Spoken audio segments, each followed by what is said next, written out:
Bismillahirrahmanirrahim. Alhamdulillah hamdan katsiran tayyiban mubaraka, hamdan katsiran la yuhsa, hamdan yadumu wa yabqa. Asyhadu an la ilaha illallah wahdahu la syarika lah, Rabbul ardi was sama. Wa ashhadu anna sayyidana Muhammadan abduhu wa rasuluhul murtada. Allahumma salli wa sallim wa barik ala sayyidina wa maulana Muhammadin khairil wara wa ala alihi wa ashabihi wa man ittaba, amma ba'd. Yang kita hormati dan kita cintai para habaib, para alim ulama, para muhibbin, hadirin dan hadirat rahimakumullah. Senantiasa kita panjatkan puji syukur kehadirat Allah Subhanahu wa ta'ala yang memberikan kita hidayah, memberikan kita taufik, dan memberikan kepada kita berbagai macam nikmat yang lainnya, sehingga kita pada malam ini dapat kembali berkumpul bersama-sama. Kemudian salawat dan salam kita haturkan kepada junjungan kita Nabi besar Muhammad sallallahu alaihi wasallam, dan kepada seluruh keluarga, para sahabat, zuriat dan pengikut beliau. Para muhibbin rahimakumullah, hadis yang ke-14 dari 40 hadis yang dihimpun oleh Al-Imam An-Nawawi, An Ibnu Mas'ud radhiyallahu ta'ala an qala Rasulullah sallallahu alaihi wasallam, la yahillu damu imri'in muslim illa bi ihda thalath, as-saybu az-zani wan nafsu bin nafs wattariku lidinihi al-mufariqu lil jamaah, rawahul Bukhari wa Muslim. Dari Ibnu Mas'ud radhiyallahu anhu, beliau berkata, bersabda Rasulullah sallallahu alaihi wasallam, tidaklah halal darah seseorang muslim melainkan dengan salah satu di antara tiga ini. Artinya orang Islam itu tidak boleh ditumpahkan darahnya.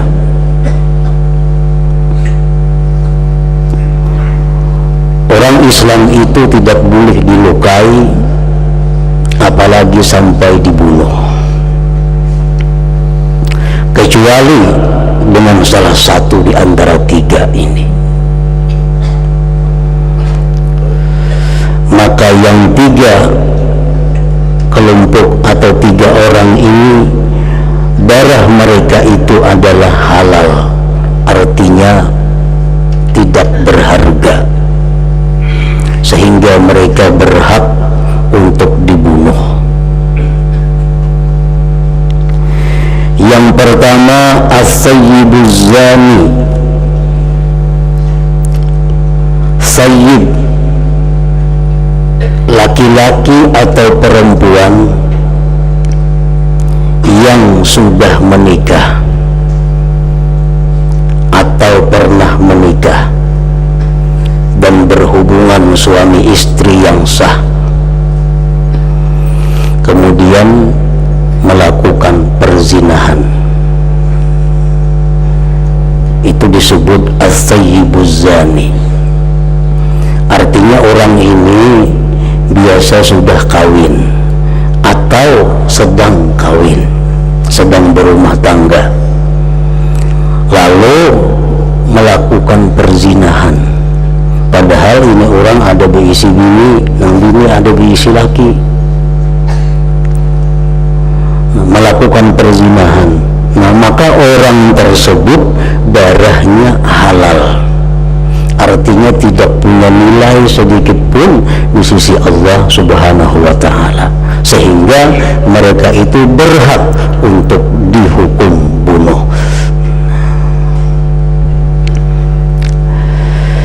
Para muhibbin rahimakumullah, perzinahan sesuatu perilaku yang sangat buruk. Perzinahan adalah sesuatu perilaku yang sangat dimurkai dan dibenci oleh Allah Subhanahu wa Ta'ala. Oleh karena itu, setiap orang muslim dan muslimah wajib menjaga dirinya menghindari perbuatan yang bernama perzinahan itu. Dan bukan hanya dia wajib menjaga dirinya, dia pun dituntut untuk menjaga istri dan keluarganya. Sebagaimana Allah Subhanahu wa Ta'ala berfirman, "Qu anfusakum wa ahlikum nara." Peliharalah diri kamu dan pelihara anak istri kamu daripada api neraka. Nah, perzinahan itu diancam oleh Allah Subhanahu wa Ta'ala dengan ancaman yang sangat berat, yaitu neraka di akhirat, dan di dalam dunia darahnya dihalalkan, diperaikan sehingga dia berhak untuk dibunuh. Para muhibbin rahimakumullah, Rasulullah sallallahu alaihi wasallam bersabda, "La tazalu ummati bi khair ma lam yafshu bihimuz zina, fa idza fasha bihimuz zina fa awshaka ay ya'ummahumullah bi'azab."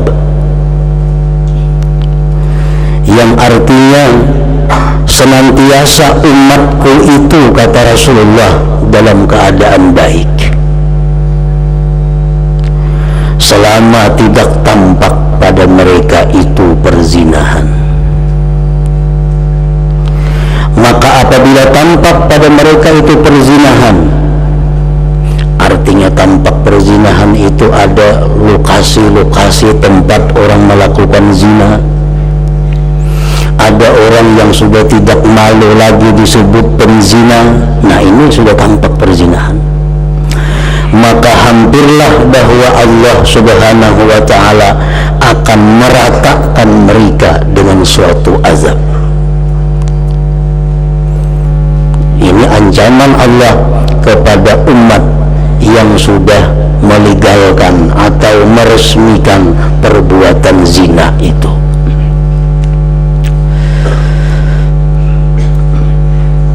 Kemudian lagi Rasulullah sallallahu alaihi wasallam bersabda, "La tazalu ummati bi khairin mutamasikin amruha ma lam yadhhar fihim waladuz zina." Senantiasa umatku itu dengan kebaikan dan teratur perkara mereka selama tidak timbul pada mereka itu anak zina. Nah, bila sudah di mana-mana bermunculan anak zina, maka pertanda bahwa umat Nabi Muhammad sallallahu alaihi wasallam itu dalam keadaan yang tidak baik. Di situ, di sini, dimanapun sudah keluar, sudah muncul anak-anak zina, itu alamat bahwa kita ini dicabut Allah kebaikan daripada kita.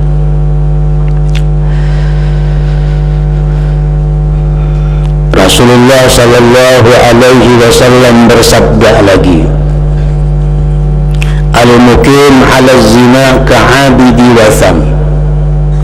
Orang yang mengekali perbuatan zina, orang yang tidak taubat atas perzinahan, ka'abidi wasanin, dia seperti penyembah berhala.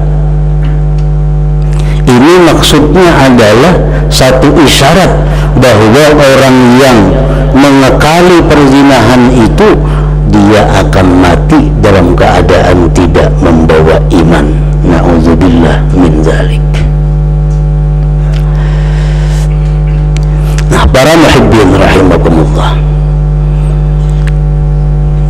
kita wajib menjaga diri kita, menjaga anak istri kita daripada perilaku perzinahan ini. Karena mulainya adalah daripada diri kita, dari rumah tangga kita. Apabila setiap rumah tangga itu baik, berdisiplin dalam menjalankan agama, maka perzinahan itu tidak akan tampak, tidak akan timbul. Jadi kita menjaga, memelihara istri, memelihara anak-anak kita daripada perzinahan itu merupakan satu kewajiban dari Allah kepada kita.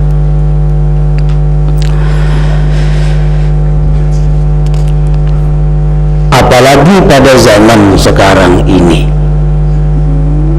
zaman di mana kita mudah menemukan tempat-tempat perzinahan.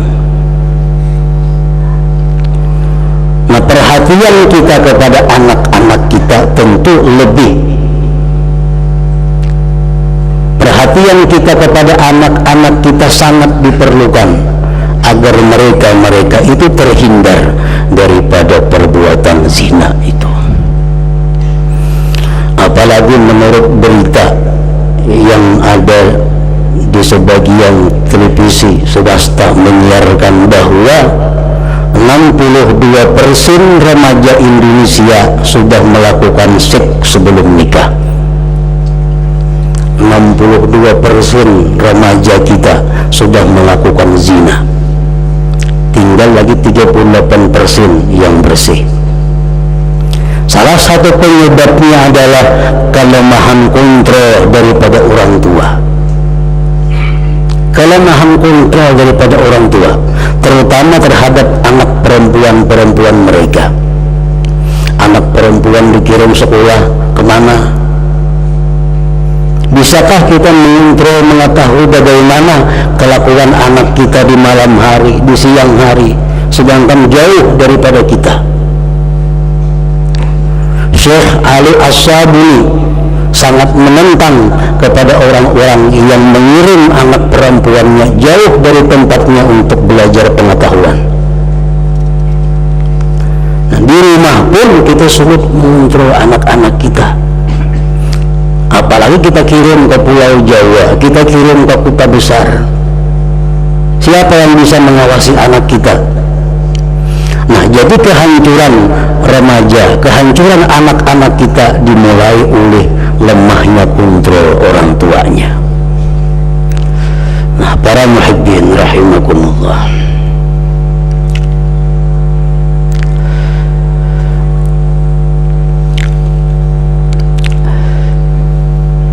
perzinahan bukan hanya berbahaya di akhirat, tetapi juga perzinahan ini membawa bahaya kepada kita di dalam dunia ini. Para ulama menyimpulkan apa-apa bahayanya perzinahan itu. Pertama, bahayanya perzinahan itu yu'khadhu bimislihi min dzurriyyatiz zani. Orang yang melakukan perzinahan itu nanti zuriatnya pun akan melakukan perzinahan. Jadi kalau kita melakukan zina, anak, bini atau cucu kita pasti ada yang melakukan perzinahan.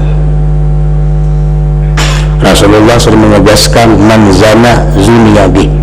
Barang siapa berzina, dia akan dizinahi orang, baik bininya, baik anaknya, kayaknya cucunya, keturunannya. Nah, kalau kita hendak menghindari anak kita, istri kita daripada zina, jaga diri kita baik-baik, jangan sampai melakukan zina. Sebab bila kita melakukan zina, anak kita, istri kita kada aman daripada perbuatan itu. Rasulullah bersabda tadi, man zana zuniya bihi. Nah, para muhibbin rahimakumullah, yang kedua, bahayanya zina itu adalah su'ul hisab, buruknya hisab. nanti di hari kiamat. Apa buruknya hisab di hari kiamat itu? Uzinat ibadatu sittina sanatan bitilka zamiyah farajahati zamiyah bihasanatihi. Ditimbang ibadah 60 tahun dengan 1 kali perzinahan, maka mengalahkan 1 kali perzinahan itu akan ibadah kita 60 tahun. Ini buruknya hisab. 60 tahun siang malam kita beribadah kepada Allah, dengan 1 perzinahan yang kita lakukan gugur yang 60 tahun itu. Yang ketiga, dukhulun nar, tentu akhirnya akan masuk ke dalam api neraka.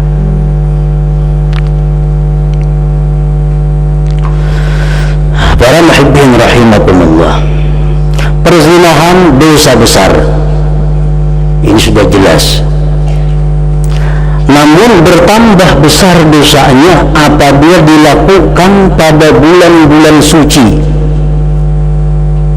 Tambah besar lagi dosanya, seperti bulan Muharram, bulan Rajab, bulan Zulqa'dah, bulan Zulhijjah, bulan Ramadan. Perzinahan dilakukan pada bulan itu menjadi lebih besar dosanya. Perzinahan yang sudah besar dosanya menjadi lebih besar bila dilakukan di tanah haram. Perzinahan yang dosa besar itu akan menjadi lebih besar bila dilakukan dengan orang-orang yang haram dinikahi, seperti berzina dengan saudaranya, berzina dengan mamarinanya, dengan kemanakannya, dengan ibunya. Perzinahan yang besar dosanya itu akan menjadi lebih besar juga apabila dilakukan dengan orang yang sudah berpasangan. Berzina dengan orang yang sudah punya suami menjadi lebih besar dosanya. Imam Az-Zahabi menyebutkan sebuah hadis Rasulullah sallallahu alaihi wasallam, "Inna man zana bimra'atin kanat mutazawwijah kana 'alaiha wa 'alaihi fil qabri nisfu 'adzabi hadhihi al-ummah." Barang siapa yang berzina dengan perempuan yang bersuami, maka atas perempuan itu dan atas laki-laki itu di dalam kubur disiksa dengan separuh azab ini umat Nabi Muhammad sallallahu alaihi wasallam. Para muhibbin rahimakumullah, Ibnu Hajar Al-Haytami mengatakan, "Wa man mata min ghairi haddin wala taubatin udziba fin nar bisiyatin min nar." Barang siapa yang mati, ini orang pernah melakukan zina, lalu dia mati tanpa menjalani hukuman di dalam dunia, tanpa menjalani hukuman Islam dalam dunia, dan tanpa tobat, dia pasti akan diazab di dalam api neraka. Tetapi kalau dalam dunia dia menjalani hukuman seperti dirajam, maka dia akan selamat di akhirat. Atau dia tobat daripada perzinahan dengan tobat yang benar, kemudian diterima Allah, dia pun akan selamat di akhirat. Nah, para muhibbin rahimakumullah, cuma untuk mengetahui tobat kita apakah diterima atau ditolak itu perkara sulit. Orang yang pernah melakukan zina, tobat kepada Allah, apakah tobatnya benar, tobatnya diterima, tobatnya ditolak, belum ada kejelasan. Risikonya pun besar.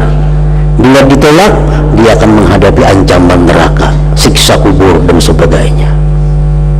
Nah, oleh karena itu di zaman Rasulullah sallallahu alaihi wasallam ada beberapa orang sahabat yang melakukan perzinahan dan mereka tidak akan mau ambil risiko.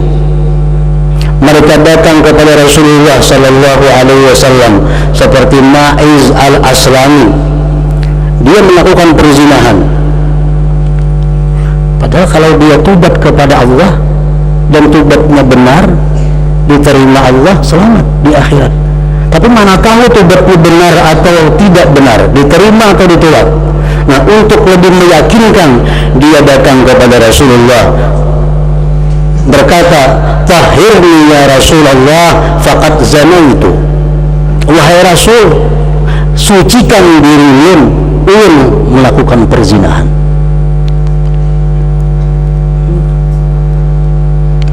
Rasulullah memutuskan karena orang ini thayyib, kalau dihukum dengan hukum rajam, dilempari dengan batu sampai mati. Nah, kalau sudah demikian, dia pasti akan selamat di akhirat. Padahal andai kata dia tobatnya benar, diterima Allah, selamat jauh di akhirat. Cuma mereka tidak yakin tobatnya itu benar, tidak yakin diterima Allah.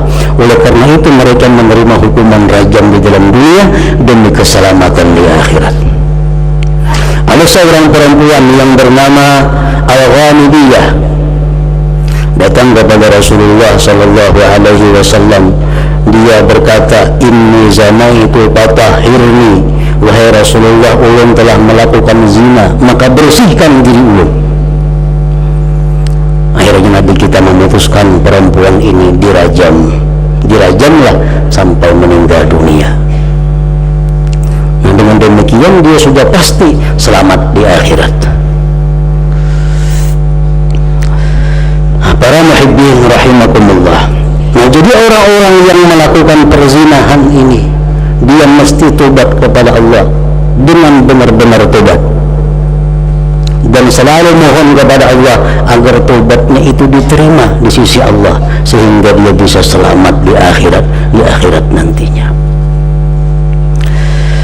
Nah, jadi orang yang melakukan perzinahan padahal dia sudah pernah kawin atau dia sedang berumah tangga, lalu melakukan perzinahan, maka ini orang darahnya itu halal, artinya berhak untuk dibunuh dengan cara dirajam tadi.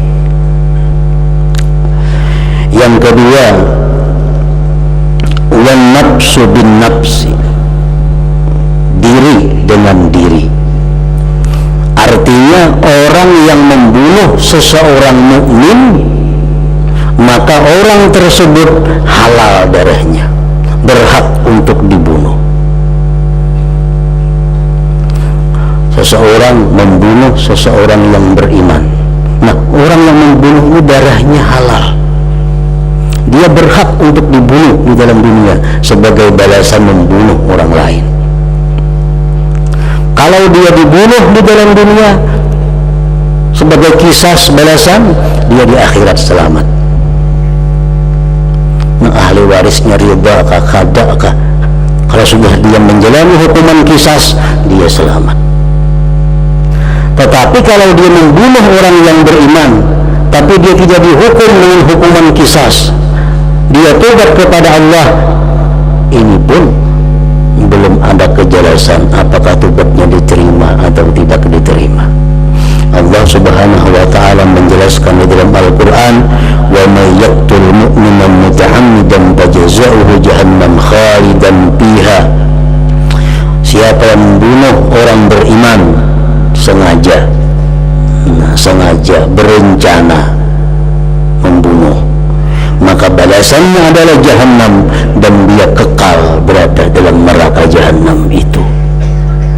Nah, jadi kadang banyak membunuh orang itu, kalau hendak selamat, dia mesti menyerahkan dirinya untuk dibalas, untuk dibunuh. Kalau tidak demikian, maka dia di akhirat dalam khawatir yang sangat luar biasa. Yang ketiga, wattariku lidinihi mufariqu lil jamaah, orang yang meninggalkan agama Islamnya dan berpisah bagi jamaah, orang-orang yang pindah agama dari Islam kepada bukan Islam. Nah, ini orang darahnya halal, dia berhak untuk dibunuh.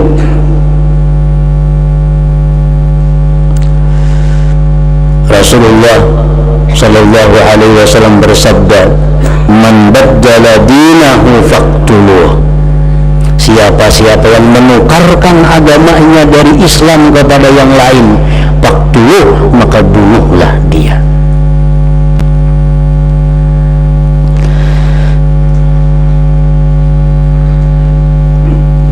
Orang Islam berpindah ke agama lain, Nasrani atau Yahudi, nah ini orang murtad. Orang murtad itu darahnya halal. Orang Islam tetapi dia menghina Rasulullah sallallahu alaihi wasallam, nah orang ini dinamakan murtad. Orang Islam menginjak Al-Quran atau Al-Hadis atau kitab-kitab syara, nah orang ini dianggap murtad. Darahnya perai, tidak ada harganya di sisi Allah Subhanahu wa ta'ala. Orang Islam yang membuang Quran atau satu ayat dari Al-Quran dibuang ke tempat sampah dengan sengaja, dia orang sudah keluar dari agama Islam dan namanya murtad. Nah, jadi murtad itu bukan hanya berpindah dari agama Islam ke agama lain, tetapi banyak perilaku-perilaku yang menyebabkan seseorang itu menjadi murtad. Para muhibbin rahimakumullah, setiap ada hadis atau Al-Quran yang menyatakan bahwa orang ini dibunuh, seperti tadi kan, orang yang berzina dia dirajam, orang yang membunuh orang lain dia mesti dibunuh, orang yang murtad mesti dibunuh. Siapa yang membunuh ini? Tentu itu adalah pemerintah yang melakukan undang-undang Islam. Kada boleh perorangan membunuh tuh, kada boleh. Orang berzina nih, orang sugut mati kada kawan itu. Masuk ke tempat pelacuran, mati semua kada boleh itu. Yang berhak membunuh itu adalah pemerintah, bukan rakyat. Orang yang murtad itu mesti dibunuh. Yang membunuh siapa? Membunuh itu adalah pemerintah. Rakyat tidak dibenarkan membunuh rakyat. Rakyat tidak dibenarkan menghukum rakyat. Nah, kemudian selanjutnya hadis yang ke-15 dari Arba'in An-Nawawiyah. Minggu akan datang insyaallah malam nisfu Sya'ban, dan kita berjalan seperti biasa, namun ditambah sesudah maghrib membaca Yasin dan salat hajat insyaallah ta'ala. Ila hadratin Nabi sallallahu alaihi wasallam. Al-Fatihah. Bismillahirrahmanirrahim. Iyyaka na'budu wa iyyaka nasta'in.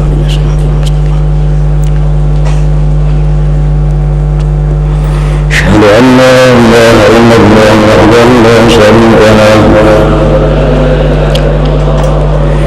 أشهد أن سيدنا محمدا عبده ورسوله. لا إله إلا الله نستغفر الله. لا إله إلا الله نستغفر الله. لا إله إلا الله نستغفر الله. لا إله إلا الله ونتوب إلى الله. لا إله إلا الله محمد رسول الله صلى الله